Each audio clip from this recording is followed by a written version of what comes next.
Hello comic fans, here's Earl Grey and Love and Rockets. Today we have issue 10, 11 and 12. But we start of course with the 10th issue of Love and Rockets, and in order to celebrate this they included some special portfolio section, which is actually a selection of sketches by the brothers. And we have here the cover, a mix of mugshots and poses of the most important characters and of some side characters as well, by Jaime and Gilbert. Instead of a foreword, we have a nice little one-shot story drawn by Jaime. And I just read it to you, because it's really a fun one. I don't know, Meg. I've been thinking about this for some time now. I think we should have a talk with this guy who draws us in this comic. You think we should fire him and get someone else, but what if... Look, the way I see it, we are doing him a favor by being in this strip. And he has treated you pretty rotten lately. Yeah, I'm getting kinda tired of going through a lot of shit while he gets all the glory. You know, that is a great idea. If we fired him, we could get a whole team to our stories. A separate writer, penciler, inker, and letterer. Yeah, we could. And the penciler could draw us built just like Penny and give us a brand new wardrobe. And the writer could give us exciting new careers, like aerobic instructors or private eyes. Yeah? Yeah, just think, we'd even be able to do crossovers with other comics. Can't you just picture it, Hopi? Yeah, me and my big mouth. Oh, girls, time to get to work. Give her both barrels this issue, will you, boss?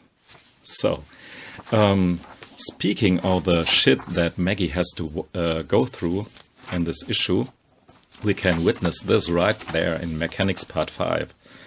While the friends back home think of her and Rena as being dead already. But they are doing not real good, but they survive, of course, down there in the sewers. And it's very amazing how Jaime manages to draw these two women not only very different from each other, but to show us about all the, again, shit they have gone through.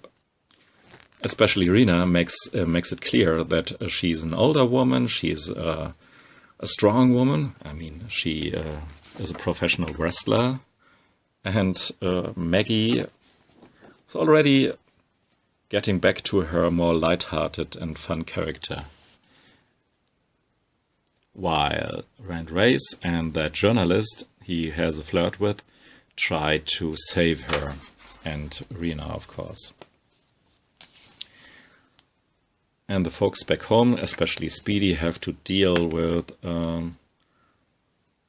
their belief that both are already dead. And of course Hopi especially has a lot to deal with right now. There she is sitting on the sink, which is a nice picture in itself. And she has an idea that would be usually the last on her mind, going back to her mother. There she is.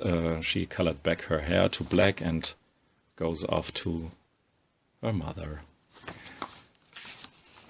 And now we come to... Yeah, there are the letters and this sketchbook section, starting with Jaime sketches.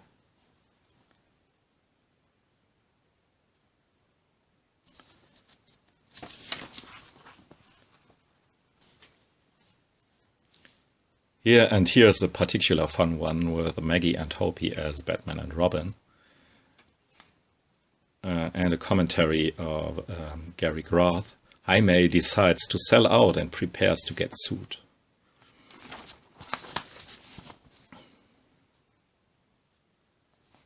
More Jaime sketches. And some stuff by Gilbert as well.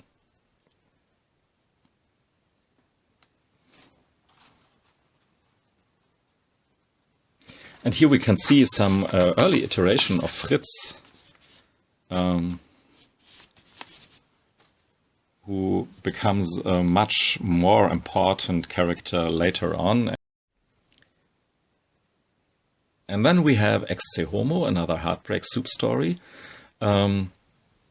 Basically a garden party to which all the Palomar characters are invited, which include obviously the dead ones as well here.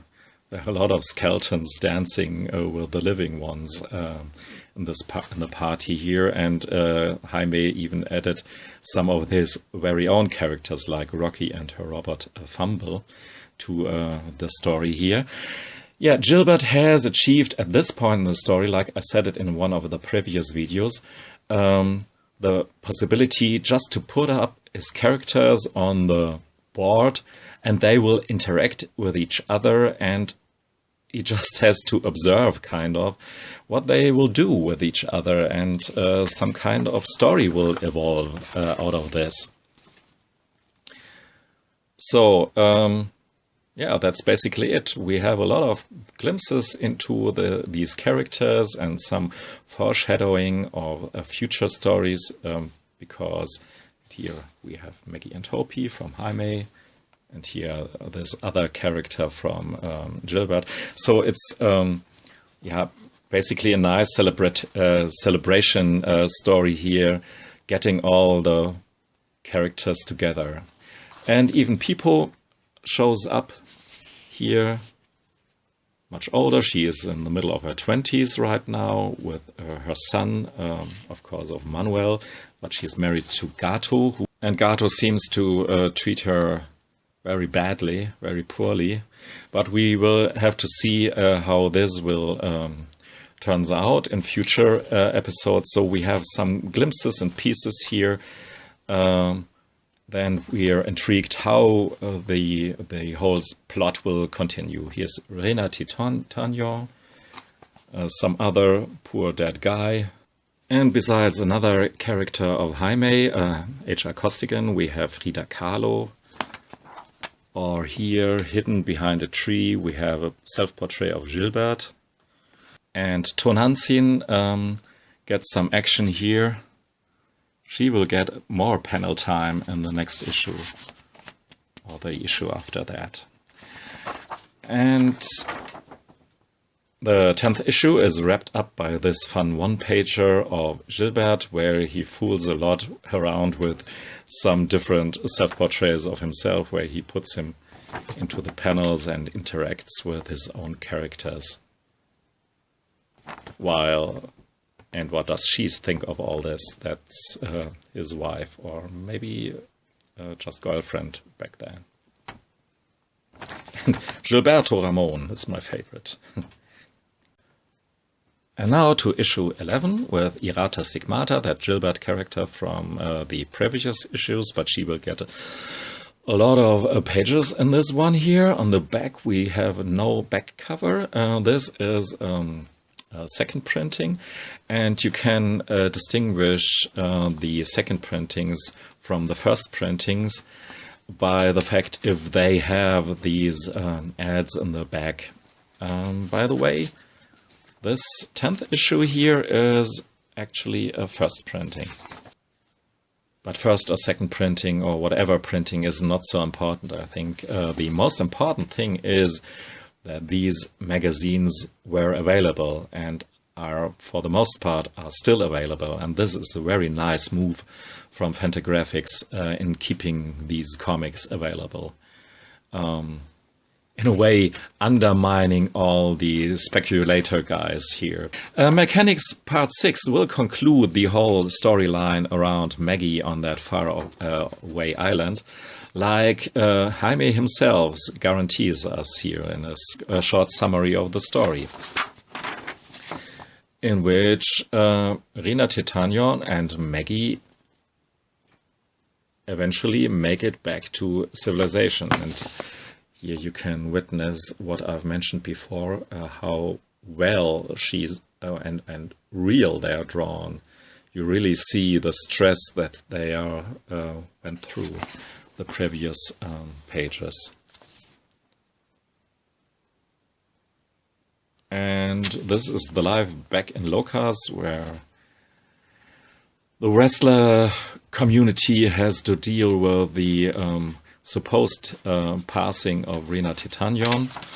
And flipping right to the last page, in which we can see the reunion of Maggie and Hopi, which is fantastically choreographed.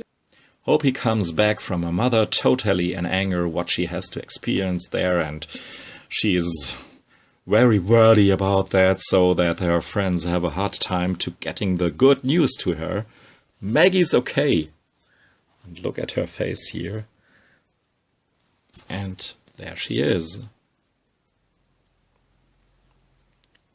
One of these Maggie and Hopi back together moments in Love and Rockets, which is always very touching. And then we have that promised Errata Stigmata story. The stigmatic are people who sometimes bear open sores corresponding identically to the wounds suffered on the crucified body of Jesus Christ. In which Gilbert obviously tries to change his style to a much more thicker line work and more surreal approach to storytelling.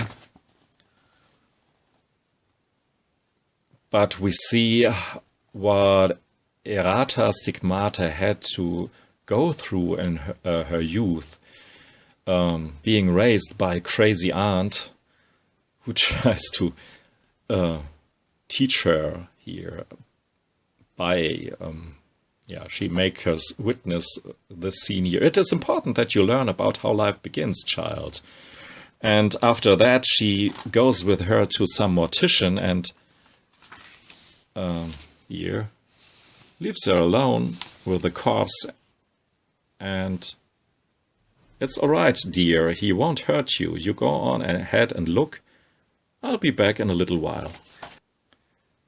So her childhood was just a chain of experiences with crazy adults like this piano teacher, for an example. And you can see here how Gilbert tries to experience with new characters and line works and styles. Up to the point where she goes to a stigmaticon, with all these people who have the same kind of disposition like Errata Stigmata. But the good thing is she meets a girl that she can be friends with, and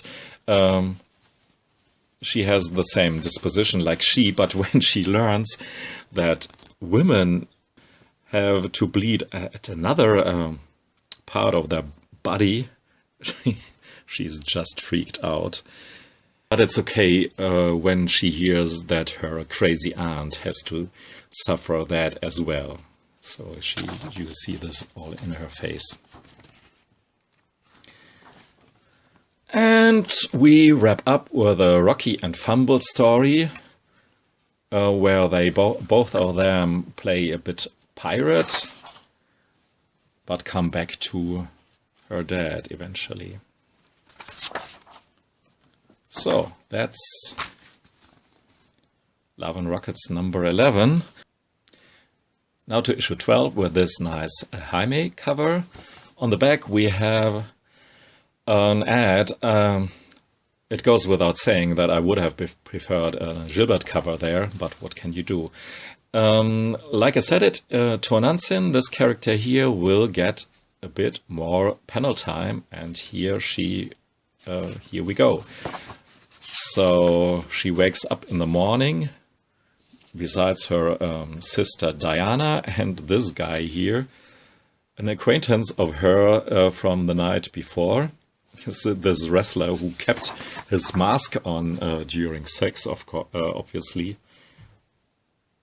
Pretty hairy dude, and this tells you a lot about Chenon, since she likes her man hairy, fat and thin, no matter what. But it's, on the bottom line, not so important to her. She has to go to her work, which is catching these slugs here, these snails. How they called babusas, yeah, babosas. And she goes on the lookout for these babosas with Theo, one of my favorite side characters in Palomar. She fries them and sells them to the Palomar people. That's her job, basically. And Tintin finished this story here, or this chapter, and so will the Barbosa-burned goddess of Mother Earth in hot pursuit of the near-naked goddess of the wind. A typical day in Palomar begins. There were these comparisons of these two sisters to goddesses before in the story. And then we have a Rocky story by Jaime, while in the previous Rocky stories nothing too much happened, actually. And this here we get an explanation for Rocky walking on a distant planet in some previous issues before. Basically, there's her cousin there, and they have the universe right there in their backyard. You just have to go over this fence in their backyard, and you're in the universe. You can float there, and somehow, by comic book magic, her little robot helps her breathing in the universe without a spacesuit and all. And of course, her cousin is a bit concerned about the situation right there, while Rocky just embraces the situation and goes to a far-off planet where some cartoony characters live.